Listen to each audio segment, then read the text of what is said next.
시청자 여러분 안녕하십니까. 러시아 우크라이나 전쟁 무기고로 돌아왔습니다.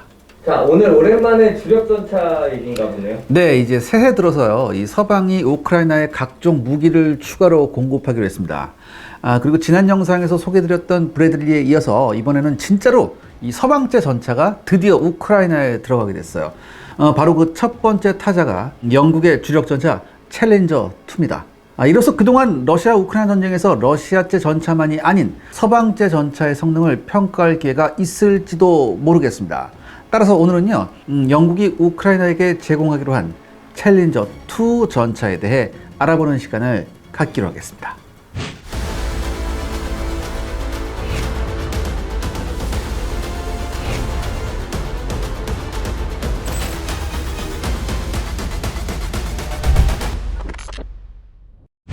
자, 이름이 챌린저 2. 네.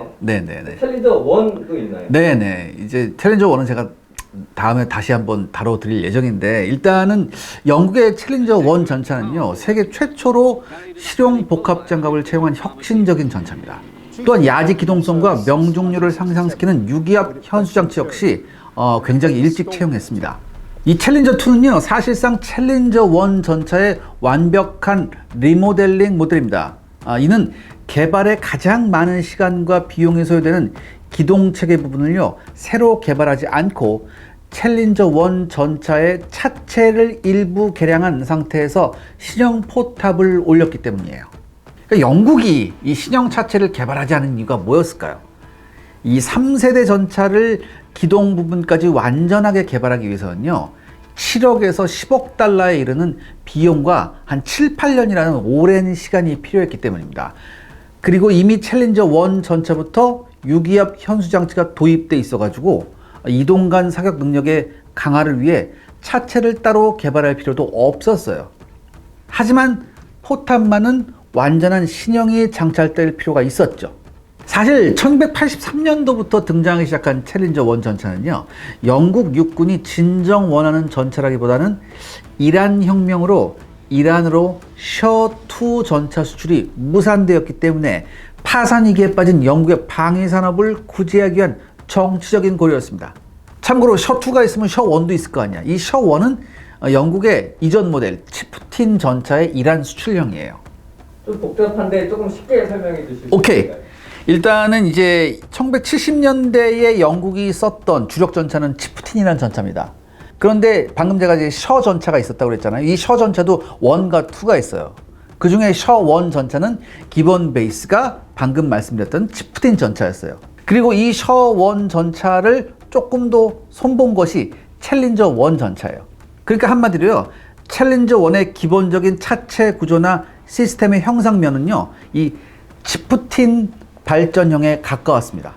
다만 이 챌린저 1에서는요, 신형 초범 복합 장갑하고 사격 통제 장치, 그리고 1200마력 콘다 엔진을 장착함으로써 나름대로 3세대 전차의 위상을 확보할 수 있었죠. 그런데 이게 어떻게 됐든 이게 급조된 전차란 말이지, 챌린저 1이. 그래서 여러 문제가 있었어요. 특히 이게 챌린저 1에 아주 전설적인 사건이 있었는데, 나토의 사격 경진대회가 있었습니다. 이게 CAT-87인데 여기에 참가해서 챌린저 1이 참가한 23개 팀 중에서 꼴찌를 기록합니다. 이건 영국 육군한테 정말 크나큰 좌절감을 주는 엄청난 사건이었어요. 특히나 그동안 영국팀은요, 2세대 전차인 치프틴으로 참가해서 나름대로 괜찮은 등수를 확보하고 있었거든요. 그동안은 좀 그래도 상위권에서 놀았다고. 근데 챌린저 1을 가지고 나와서 꼴찌를 했어요.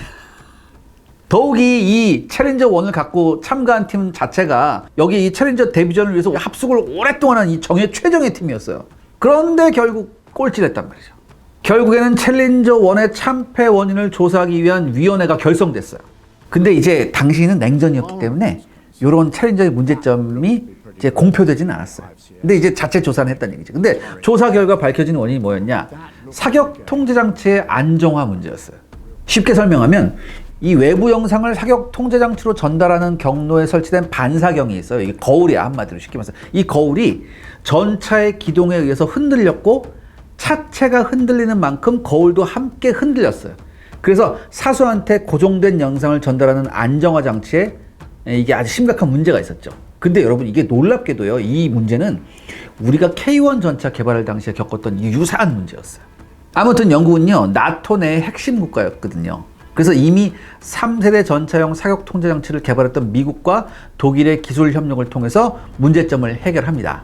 하지만 이 개량된 사격 통제 장치의 수준은요. 여전히 좋지 못했어요. 그리고 무엇보다 소련의 위협이 강화됐거든요. 그래서 영국 육군은요. 이에 대한 대응이 필요했었습니다. 그래서 등장한 게 챌린저 2인 건가요? 네, 그렇습니다.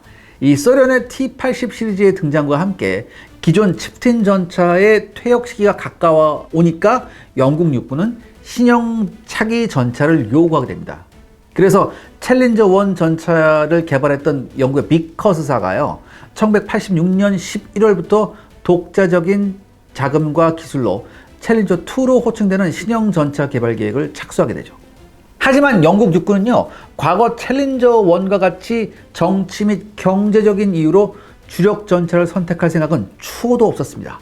그렇기 때문에 기술적 우위 보장, 우수한 품질의 확보, 그리고 적절한 도입 가격을 위해서 국내 업체만의 단독 입찰이 아닌 국제 경쟁 입찰을 통해 차기 전차를 선정할 것임을 발표했죠. 그리고 경쟁 후보로는요, 챌린저 2와 열화 우라늄 장갑을 장착한 미국의 M1A1이 결정됩니다. M1A1 에이브람스가. 당시 이제 레오파드도 들어왔고 르클레르도 들어왔는데 사실 레오파드 2는 장갑 방어력이 부족하다는 이유로 퇴짜를 놨어요. 근데 사실 정서상 불가했겠지. 2차 대전 그런 것도 있으니까 정서상 안 돼. 독일제를 써 이건 안 돼. 그 다음에 프랑스 르클레르는 개발 단계에 있어서 역시 사업에 참가가 안 된다 이렇게 했어요. 그리고 솔직히 경쟁 후보가 된 M1A1 에이브람스도 사실은 들러리에 해당하기는 마찬가지였습니다. 왜냐? 아까 챌린저1에서도 마찬가지였잖아요. 영국의 전차 산업 이 기반을 고사시킬 수 없으니까. 그러니까 한 거거든. 그렇지만요, 이 M1 에이브람스는 챌린저2 개발에 굉장히 큰 자극제가 됐습니다. 이 때문에 이 제조사인 비커스사는요, 영국 육군의 복잡한 요구, 즉 새로운 사격 통제 장치와 2세대 초범 복합 장갑을 장착한 신형 포탑, 그리고 새로운 가공 기법으로 수명이 증가된 120mm 강선포, 또한 새로운 고압력 장약, 그리고 관통력이 증대된 열화 우라늄탄을 요구된 시간 내에 완벽히 적용하는 데 총력을 기울였습니다. 그리고요, 놀랍게도요, 챌린저2의 개발 및 양산 계획은 굉장히 원활히 진행됩니다. 이후껏 1990년 8월 초 요구받은 9대의 차량 중 7대가 완성되고요. 최종적인 2대도 장비되기 시작했습니다. 근데 이제 이 895 차량, 마지막에 이 895 차량은요, 신규 차량이 아닌 기존 챌린저 1을 챌린저 2급으로 개량한 156가지 개량 모듈의 조합체였어요. 사실 이 무렵 냉전의 종식으로요, 영국 육군이 축소되지 않았다면 기존의 챌린저 1도 챌린저 2로 개량할 계획이 있었어요. 하지만 이건 이제 물거품이 됐죠. 아무튼 이 비커스는 1990년 9월 말 계획대로 챌린저 2 전차의 시범 단계를 완료합니다. 그리고 1991년 6월이 되면서 영국 정부가 공식적으로 챌린저 2를 채택함과 동시에 127대의 전차와 13대의 조종수 훈련용 전차를 구매하기 위한 1차 발주가 완료되죠. 이렇게 해서 챌린저2가 탄생됐습니다. 챌린저2의 특징을 좀 말씀해 주신다면? 네, 이제 먼저 이 포탑과 공격력부터 한번 알아보겠습니다. 이 챌린저2는요, 신형 포탑이 챌린저2의 대부분을 말해주고 있습니다. 우선 핵심적인 주포는요, 기존 치프틴 계열과 챌린저1에 탑재되었던 L11A5 모델을 이제 모던 테크놀로지라는 사업 명칭하에 개량했어요. 그래서 신형 55 구형장 L30A1 참 모델을 이제 채택하게 되죠. 이게 이제 전차 강선포 정전포인데 이게 왜 참이냐? 이게 챌린저 아머먼트라는 이런 뜻이에요. 그런데 이 L30A1 강선포는요, 문제가 사실 많았습니다. 일단 105mm 이후 서방 세계 전차의 트렌드가 뭐였냐면 120mm 활강포예요. 이제 대표적인 게 라인 메탈의 120mm 활강포였죠. 그런데 영국은 이 활강포를 선택하지 않고 강선포를 고집합니다. 그러니까 여러분, 활강포와 강선포의 차이는 아시죠? 강선포는 안에 뭐예요? 강선이 파여 있는 거. 활강포는 강선이 안 파여 있는 거죠. 근데 이 챌린저2의 포는 이 강선포기 때문에요, 내구성을 포함한 강선포의 단점들이 그대로 존재하고 있었습니다. 먼저 활강포보다 제조 과정이 복잡하죠. 안에 강선을 파야 되니까. 그 다음에 강선과 포탄은 서로 기계적으로 맞물려야 되거든요. 이 강선을 꽉 맞물려야지 돌아가면서 나가니까. 그러니까 포의 수명이 짧아져요. 더욱이 이 철갑탄이라는 게 시간이 가면 갈수록 가느다란 형태로 진화하잖아요. 안에 이게 철갑탄 심이 가느다란 화살 형태, 다트 형태로 진화하잖아요. 근데 이런 그 가느다란 형태의 이 다트형 포탄은 강선으로 회전해서 안정시키기가 굉장히 힘들다는 결론을 얻어요. 즉 활강포보다 오히려 관통력이 낮아졌습니다. 더욱이 나토 국가의 120mm 활강포와는 호환도 안 돼요. 그렇다면 영국은 도대체 왜 이런 걸까요? 영국이 챌린저2에 기존의 강선포를 채용한 이유는요, 역시 영국의 전차 산업을 보호하려는 의도가 있습니다. 또 하나, 이 영국 육군은요, 발전하는 소련의 장갑 방어력에 제대로 대응하지 못하는 나토의 화력 체계에 강한 의구심을 가지고 있었어요. 사실 이 1990년대 초반까지만 하더라도요, 이 라인메탈의 120mm 활강포 시스템, 이때는 이제 44구경장이 대세였는데, 이 라인메탈의 44구경장 120mm 활강포 시스템이 소련의 T-80 전차에 대응할 수 있는 충분한 관통력을 제공하고 있지 못했던 그런 시절이었습니다. 그래서 이 때문에 영국의 챌린저2를 개발하던 시기만 해도요, 나토는 차기 전차파로 140mm 활강포를 채택해서 이에 실용을 위해 노력하던 시기였습니다. 그렇기 때문에 당시 관점에서 성능도 떨어지고 단기 사용이 예측되는 44구경장 120mm 활강포 대신 나름대로 효과를 기대할 수 있는 기존 강선포 체계를 챌린저2에 적용할 것을 영국 육군이 결정한 거였죠. 여기서 나름대의 효과란 게 뭐냐? 바로 영국의 강선포만이 쓰고 있는 HSH를 이용한 T-80급 전차 공격 능력을 의미합니다. 1980년대 초반부터 등장한 러시아 전차들은요, 반응 장갑과 강철을 주 재료로 사용하는 복합 장갑을 채용합니다. 그래서 나토의 대전차 미사일과 첨단 사격 통제 장치를 이용한 장거리 공격 능력을 무위로 돌려버렸다고 서방 국가들은 지레 겁을 먹어요. 그래서 여기에 대응해서요, 미국과 독일은 각각 열화 우라늄과 텅스텐을 사용한 APF-SDS탄의 개발과 발전에 매진을 하게 됩니다. 그런데요, 이들이 배치된다 해도 1000m 안에서나 T-80 시리즈의 파괴가 가능할 것으로 예측했어요, 당시에는.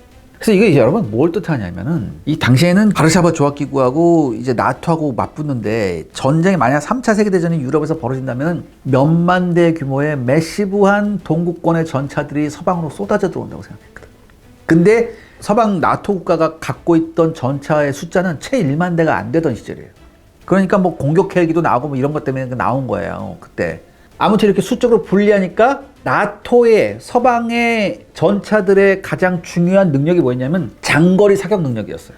근데 소련제 전차 T-80 전차가 이게 복합 장갑 쓰고 반응 장갑 쓰기 때문에 이게 1km 안에서나 격파가 가능하다. 이거는 나토한테는 굉장히 큰 위협이었죠. 그런데 이러한 고민에 대한 나름대로의 답은 영국의 HSH탄이었어요. HESE탄이 뭔가요, 이게? 이 HSH 유탄은 이제 우리나라 말로 번역을 굳이 하자면 점착 유탄이에요. 한마디로 강력한 폭약 덩어리 탄두를 적의 전차 장갑 표면에 폭발시켜서 이때 발생하는 강력한 충격파로 포탑 내부의 장갑을 떨어뜨리면서 승전을 살상한다는 이제 홉킨스 효과를 사용한 겁니다. 그러니까 이게 딱 쏘면요, 약간 과정되게 말해서 떡이 어디 찰싹 달라붙는 것 같이 촥 이렇게 퍼지면서 탁 달라붙어요, 표면에. 그래서 이제 폭발하는 거죠. 그런데 당시 나토나 소련이 적용한 복합 장갑은요, 여러 개의 장갑층으로 되어 있어서 HSH탄의 충격파가 내부로 제대로 전달되지 않을 가능성이 높았습니다. 또 하나, 내부에 파편 방지 라이너가 장착되어 있어서요, 내부의 장갑이 방리되어서 파편이 휘날릴 가능성도 거의 없었습니다. 하지만 당시만 해도 일반 강철 장갑을 적용한 소련 전차가 아직은 많았었고, 그 다음에 이 HSH탄은요, 폭발 시 강력한 폭풍 압력과 파편을 만들어내거든요. 그렇기 때문에 그 소련 전차에 노출된 예민한 사격 통제 장치를 파괴시킬 가능성이 높았어요. 여기에다가 이 소련 전차가 장착한 반응 장갑이요, HSH탄에 맞게 되면은 이 전차에 부착된 반응 장갑까지 연쇄 폭발을 일으킨다는 사실이 발견됐어요. 그러니까 이렇게 강력한 폭발력에다가 반응 장갑까지 연쇄 폭발하면 엄청난 파편과 압력이 발생하게 됩니다. 그래서요, 약한 유리로 보호되는 사격 통제 장치의 노출 부분을 파괴시키거나 정밀한 세팅이 파손돼서 러시아제 전차의 사격 통제 장치가 사용 불능될 확률이 아주 높았어요. 즉 승조원이 죽지 않더라도 전차의 전투 능력을 크게 감소시킬 수 있었습니다. 그렇기 때문에 영국은요 HESH탄을 사용해서 챌린저2의 장거리 공격 능력을 살릴 생각이었어요. 또한 기술 혁신을 통해서 기존 120mm 강성포의 수명을 40% 이상 연장시킬 수 있었어요. 하지만 아무래도 불안했던지 관통력을 향상시키기 위해 1990년부터 열화 우라늄탄의 개발을 시작합니다. 근데 영국 국내에 적절한 사격 시험장을 확보할 수가 없었어요. 그러니까 열화 우라늄탄은 사실 그 방사능 오염 물질이 나올지도 모른다는 그런 염려가 있었기 때문에. 근데 영국이 국토가 좁잖아요. 그래서 마땅한 사격 시험장을 확보할 수 없어서 1997년에서야 열화 우라늄을 사용하는 L-27 APF SDS탄을 개발합니다. 이 탄은요 1000m에서 650mm 이상의 균질 아변 강판을 관통할 수 있었습니다. 근데 여러분 이 97년이면 냉전이 이미 종식되고 한참 서방의 군사력이 축소될 그럴 시기였거든요. 그렇기 때문에 영국 육군을 위해서 막대한 비용이 들어가는 탄약 체계의 개발 및 관리가 굉장히 부실해집니다. 그리고 이런 상황에서 걸프전하고 이라크전이 발발해요. 영국 육군은요 이 걸프전하고 이라크전 때문에 사격 훈련의 양을 증가시켜야만 했었어요. 그래서 막대한 비축탄을 여기서 소진해 버립니다. 그리고 이 여파가 의외로 오래 가서요 현재 오늘날까지 영국 육군은요 실사격 훈련을 최소한으로 억제해요. 신규 포탄 생산을 많이 못해가지고. 영국 왜 이런지 모르겠어요. 영국 육군이 이런 심각한 현실을 타개하고자 기존의 독자적인 화포 체계를 아예 포기하고, 쉽게 말해서 이제 강성포 체계를 포기하고 나토 표준의 라인메탈 55 구경장 120mm 활강포를 챌린저2에 적용하려고 했어요. 그런데 이거 역시 엄청난 돈이 들어가긴 마찬가지죠. 왜냐하면 이거 바꾸려면 뭐예요? 일단은 주포를 바꿔야 되잖아. 이거 계산투기 두들기면 이것도 답이 안 나온다. 그러니까 이것도 결국 포기해요. 그러니까 영국군도 한마디로 뭐예요? 돈이 왼수란 얘기죠. 시청자 여러분들의 구독과 좋아요는 영상 제작에 정말 큰 도움이 됩니다. 여러분들 부탁드리겠습니다. 구독과 좋아요. 그러면 챌린저 1에서 나타났던 문제는 다 해결됐나요? 네, 이게 커다란 트라우마가 있었죠. 이 CAT-87 이 악몽. 근데 여기에 굉장히 오래 시달려요, 영국 육군이. 따라서 이 제조사인 비커스는요, 사격 통제 장치의 개발에 많은 노력을 기울입니다. 특히 문제가 되었던 전차장 조준경은요, 프랑스 르클레르 전차에 설치된 것과 아주 유사한 전차장 조준경을 갖추고 있습니다. 이 시스템은 전차장이요, 머리를 움직이지 않고도 완전히 360도 관찰이 가능해요. 특히나 전차장용 해치는요, 외부를 관측하기 위해서 총 8개의 잠망경이 설치되는데요. 이들 잠망경 아래에는요, 여기 사진에서 보시다시피 빨간색 버튼이 있습니다. 이걸 누르면 포탑이 선회하면서 잠망경의 방향과 일치하는 일종의 헌터킬러 능력을 갖추고 있어요. 또한 독립 열상 관측 장치도 추가로 장착합니다. 이 장치의 성능은요, 주간 모드에서 최대 10.5배율이에요. 그리고 레이저 거리 측정기도 갖추었고요. 전차장 혼자서 탐지와 사격이 가능합니다. 그리고 이게 개량의 개량을 거듭하면서 열상 모듈도 적용이 되죠. 그 다음에 포수형 조준경이에요. 프랑스의 세잠이라는 회사. 이 세잠이라는 회사는 열상 부분을 담당했고요. 나머지는 이제 영국의 필킹통 옵트로닉스라는 회사가 담당했는데 이 두 회사가 합작해서 개발을 해요. 구성이 뭐냐면은 주간 광학 장치, 열상 입력 장치 및 레이저 거리 측정기를 이제 포함하고 있습니다. 특이한 점이라면 열상 장치가 포수형 조준 장치에 일체화되어 있지 않고 포와 포탑이 만나는 포방패 위에 독립적으로 장착되어 있습니다. 그 다음에 챌린저2의 이 디지털 컴퓨터는요, 굉장히 혁신적입니다. 기존의 3세대가 단순한 사격 통제 데이터의 입출력을 받는 것에 비해서 전장 정보 컨트롤, 보통 이제 BICS라고 하죠. Battlefield Information Control System. 이 전장 정보 컨트롤 및 항법 보조 장치와 연동돼서 전차의 전체적인 사격 과정을 통제할 수 있습니다. 그리고 영국 지상 장비로는 처음으로 데이터 버스를 채용하죠. 그래서 상부의 지휘 통제 시설과 연동이 됩니다. 그래서 디지털 정보를 수신하거나 송실할 수 있죠. 그러니까 이게 아군 오폭 방지 아주 탁월한 능력을 발휘합니다. 그리고 무엇보다 중요한 기술인 혁신은요, 세계 최초로 동적 포구 감지기를 적용한 거죠. 그러니까 야지 고속 기동 등에 의해서 흔들리는 포신의 상태를 레이저 발사 장치하고 포신 끝에 장착된 레이저 반사 거울을 사용해서요, 이 감시하는 시스템이에요, 이게. 그러니까 이게 여러분 이제 요즘에 이게 좀 흔했죠. 우리 전체도 다 갖고 있죠. 그러니까 막 기동하면서도 포신이 표적을 환영해서 안전된 상태로 계속 흔들리지 않고 조준되는 그런 시스템이에요. 그러니까 요게 챌린저2는 포신 열 영상 조준경 안에 같이 들어있어요. 그래서 이걸 통해서 포신의 흔들림을 예측해서 탄이 포구를 떠나는 순간에 포신의 끝이 항상 표적을 지향하도록 제어가 가능합니다. 이렇게 되면요, 이동간 사격 능력이 크게 향상되죠. 그러니까 드디어 영국 육군이 드디어 트라우마를 극복할 수 있는 거예요. 그런데 여러분, 무엇보다 챌린저2의 개선점은요, 세계 최강급의 방어력을 확보했다는 데 있습니다.